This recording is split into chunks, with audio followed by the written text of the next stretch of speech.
আসসালামু আলাইকুম এভরিওয়ান, আশা করি সবাই ভালো আছে। তো আমিও ভালো আছি।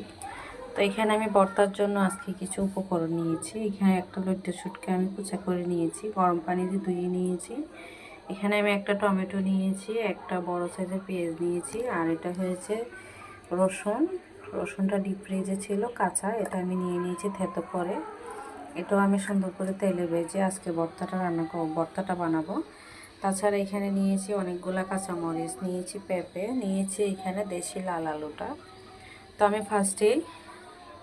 ফার্স্টে আমি যেটা করব, সব কিছু দিয়ে আমি ভর্তাটা মেখে নিতেছি।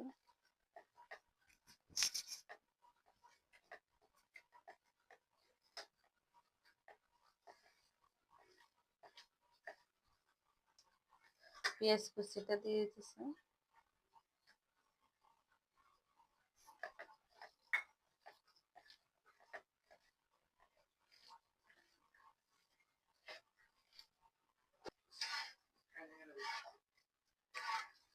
ভর্তা আমার মাখা হয়ে গেছে, দেখুন মাশাআল্লাহ কত সুন্দর দারুণ হয়েছে।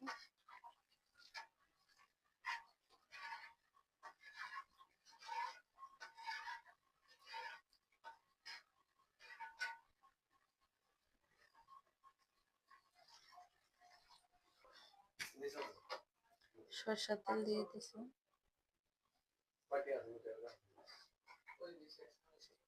না,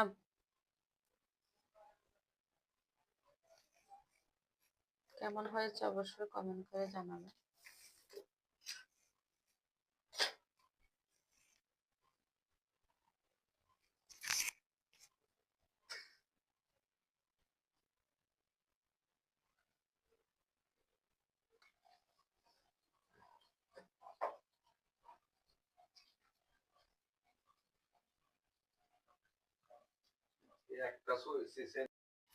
দেখুন পানিটা কিন্তু শুকিয়ে গেছে। এই পর্যায়ে আমি এখানে সরষের তেলটা ব্যবহার করব।